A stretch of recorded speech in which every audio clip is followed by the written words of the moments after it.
Hi, நான் உங்க wild princess. இன்னைக்கு கவிஞர் கலைச்செல்வியோட ஒரு கவிதை பார்க்கலாம். இலகு. ஒரு ஒன்றுமில்லை என்பதற்குள் அம்மா 3 தற்கொலை முயற்சிகளை ஒளித்து வைத்திருந்தாள். அதே ஒன்றுமில்லை என்பதற்குள் அக்கா 2 கருக்கலைப்புகளை ஒளித்து வைத்திருந்தாள். நான் எப்போதும் ஒன்றுமில்லைக்குள் ஒரு கவிதையை ஒளித்து வைத்து விடுவேன். அது காணாமல் போய்விடும். என்னையும் காணாமல் போக செய்துவிடும். ஒன்றுமில்லை என்பது வேறொன்றுமில்லை, நம் வசதிக்கு தக்கபடி வாகாய் ஒளிந்து கொள்வதுதான். நல்ல ஒரு கவிதை. இது எல்லாருமே நம்ம வாழ்க்கையில ஃபேஸ் பண்ணியிருப்போம். அதான் அந்த அக்கா கவிதை மூலியமா நமக்கு சொல்லியிருக்காங்க. என்னன்னா, இந்த கவிதை என்ன சொல்லுதுன்னா, ஒன்றுமில்லை அப்படிங்கிற வார்த்தைக்கு பின்னாடி இருக்கக்கூடிய விஷயத்தான் இந்த கவிதை சொல்லுது. ஒன்னும் இல்ல அந்த அப்படின்ற வார்த்தைக்கு பின்னாடி ஒன்னும் இல்லாம இருக்காது, அப்படித்தானே? அதான் தலைப்பே இலகு அப்படின்னு வச்சிருக்காங்க. நமக்கு பிரச்சனைகள் இருக்கும், ஆனா அதுல இருந்து லகுவா தப்பிக்கிறதுக்கு இந்த ஒண்ணுமில்லை அப்படிங்கிற வார்த்தையை நம்ம பயன்படுத்திப்போம்.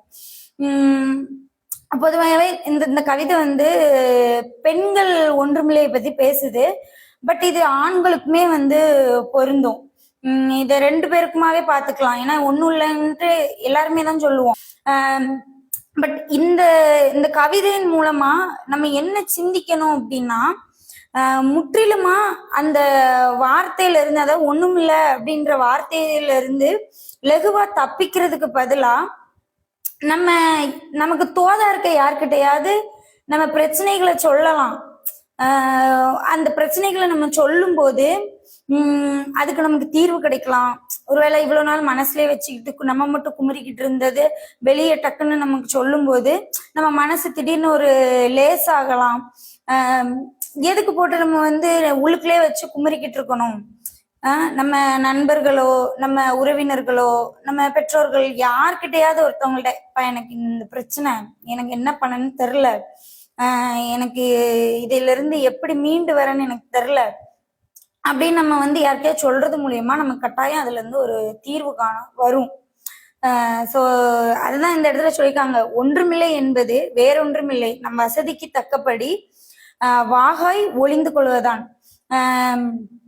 அந்த ஒண்ணும் இல்லைன்ற வார்த்தைக்கு பின்னாடி வாகா போய் ஒளிஞ்சுக்கிறதுக்கு பதில், அதாவது 3வது மனுஷங்கள்ட்ட நம்ம சொல்லணும்னு அவசியம் இல்லை, எல்லார்கிட்டையும் சொல்லணும்னு அவசியம் இல்லை. அதான் நான் சொன்ன மாதிரிதான், யார்கிட்டயாவது நம்ம பிரச்சனைகளை சொல்றது மூலியமா நமக்கு தீர்வோ இல்லை நம்ம மனக்குமுறலோ நமக்கு நீங்கப்படும் மக்களே. ஆகையினால யார்கிட்டயாவது சொல்லி உங்களுக்கு மனக்குமுறல் ஏதாவது இருந்துச்சுன்னா அதை சரி பண்ணிக்காங்க, சரியா?